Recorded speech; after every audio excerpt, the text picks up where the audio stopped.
Hello, kiddies. I'm going to tell you how to defend Trump. Because if you're surrounded by liberals or millennials, or you live in any major city like Toronto, Montreal, New York, or LA, you're constantly bored to tears by morons who hate Trump. And the reason they hate Trump is because they built up this straw man who is a racist, who hates Mexicans, who hates Muslims, who loves violence, and who's going to, with his irresponsible ways, start a global war. We're going to have World War III if we let this guy in. All of these things, I always say the same thing to people. I say, what sentence did he say that you have a problem with? Because the Gargamel Smurf hater you created doesn't exist. And the violent thing, I mean, you go to a rally and someone attacks you. Well, he asked them to, we've got what, 2 punches, a few punches? You guys came to our rallies and attacked us and said, your guy sucks, try to Rush concert and get back to me. Doesn't go well when you do that kind of thing. And by the way, violence is underrated. But instead of sitting here and defending every single ridiculous allegation they give this guy, and I wish sometimes they would be good because it would be more fun to fight, I'm just going to focus on the 5 reasons you should vote for Trump. Ready? Number 1, he is an entrepreneur. Now, Obama, 7 years of Obama have taught us that being an entrepreneur is no big deal. You didn't build that. Someone else drove down those roads and went to that public school. Being an entrepreneur is huge. It's why we have a job. It's why I'm sitting here. And for some reason, we stopped revering these people. We stopped seeing it as a big deal. And I've even heard millennials criticize Trump and say, he's a terrible businessman. He failed at this, he failed at that. Those of us who have generated money in the real world, from hot dog stands to major billion-dollar corporations, know that it's 12 failures for every success. And when you have that success, you employ people. No, dummies, it's not a matter of the pizza pie and he's got a huge slice and you get little slices. He opened a whole pizza joint. There's infinite pizzas to go around. Without entrepreneurs, we have no income, we have no jobs. And by the way, all these illegals have taken away young people's jobs. We have them sitting on the couch at the age of 27 because they never cleaned pools, they never mowed lawns, they never did any of those crap jobs because we killed their economic libido. That's why they're sitting on the couch. That's why they can't pay off their stupid student loans. And I'll get to that later with immigration. Numero 2, he's anti-establishment. I don't understand why comedians and artists and for some reason pretty girls all seem to love Bernie. I can't figure it out. But they don't respect that he's anti-establishment. I don't get it. The GOP hates him. Republican elites hate him. National Review hates him. Everyone wearing a monocle hates this guy. It's not just the libs. And the people who love him, middle American average Joes. Doesn't that tell you something? Don't the fans tell you something? There's a lot to say about someone by their enemies. You can judge a man by his enemies. And the enemies of Donald Trump are the elites.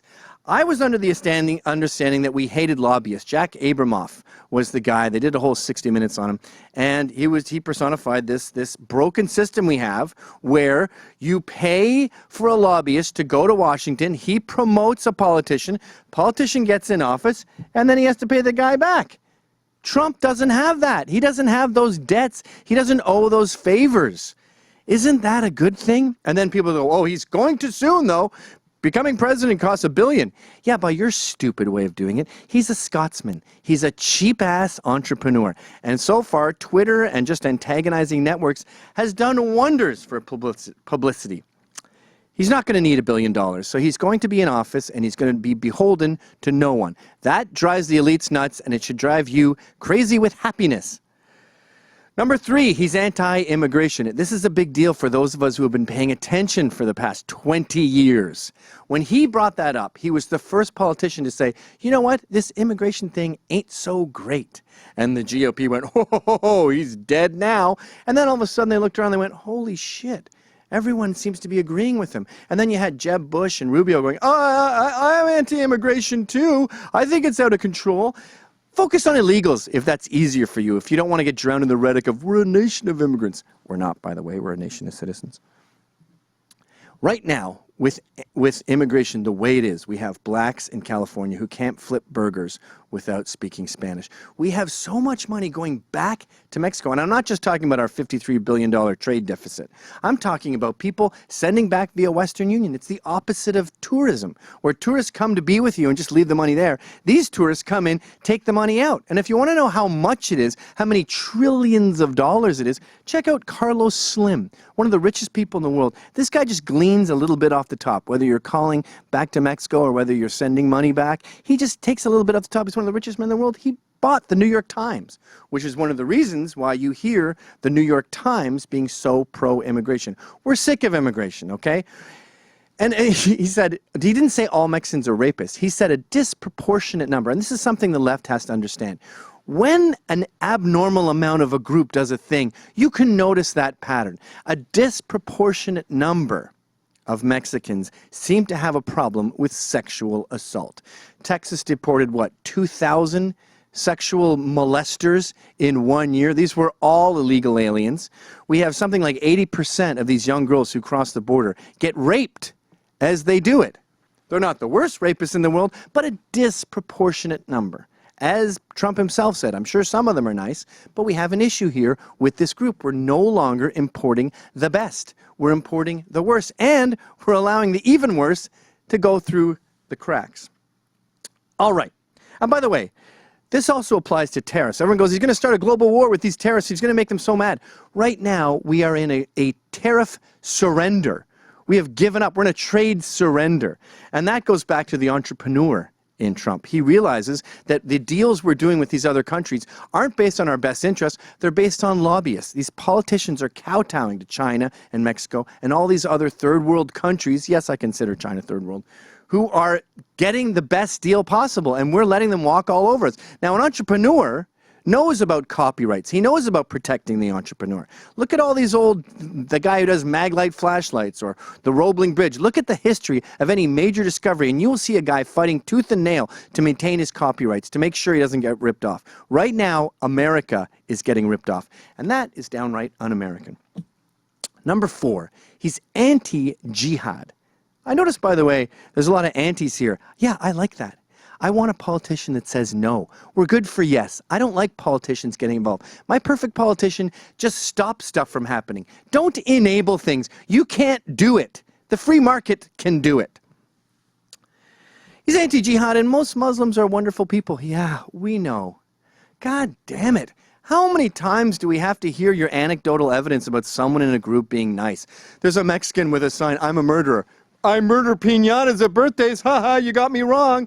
Hi, I'm a Muslim. I've never committed a terror act. Woo, congratulations. It's a disproportionate number, okay? 1 in 4 young American Muslims think suicide bombing is sometimes or often justified. That's bad, dummies. Islam as a whole tolerates jihad way too much. And by the way, when you leave America and young Muslims and you go to other countries, you get way worse figure. Ben Shapiro broke this down about the myth of the moderate, the tolerant Muslim. And by the way, I'm just as mad at the moderates as I am with the extremists, because the moderates enable these extremists. Look at Paris. You've got these satellite towns that promote jihad by allowing it to happen. Even in America, we've got mosques talking about the trouble with Jews and Christians. We allow these fifth columns to happen by tolerating Islam. Moderates are just as much to blame. And by the way, if you want to see what's going on, check out Britain. Look at all of Western Europe. They've given up. And when they say we have to tolerate everyone, they create a vacuum for more intolerance. And that's why Germany's flushed down the toilet. That's why London is Londonistan. I know you're bored by other countries, America, but Canada's about to go, and America will be next. You don't have to read history to see what's going to happen. Just look over the ocean. Which brings us to number 5. And I think this is a big reason why the left hates him so much. He's anti-aggrievement. He's anti-whining. And you go, wait a minute, are you talking about just college students? Just a few people who have had enough of bullying on Twitter? No, that's nothing. The aggrievement industry has permeated every part of our lives. How much a year is, does HR spend on these complaints, whining about someone said their workplace would encourage sexual harassment or it was too racist at my job? Look, I've worked at plenty of places right now, Rebel Media, right now, all my other jobs that don't have an HR. You know what happens? You know how many racist jokes you see? You know how many sexist jokes? You know how many women's asses get pinched? Oh. Everyone is focused on enjoying themselves and producing stuff. HR is a myth. We don't want you there. We don't want you monitoring our behavior. And everything from women in the fire departments to women in the military to just enforcing this idea of multiculturalism and equality and making it happen is ruining our lives. We've had enough of your diversity committees and your whining about this and whining about that. Look, it may have been tough in the past. Everyone had it tough in the past. The Armenians were murdered to the tune of 1 million by the Turks. We can't make up for that. What's done is done. And the beauty of Trump is he's saying, let's cut our losses. We're done with whining. We're done with hope and change. We're now starting with a clean slate and saying, let's move forward. That is why you should vote for Trump. Thanks for watching. Click here to never miss a Rebel update. Want even more of the Rebel? Well, click here to become a premium member.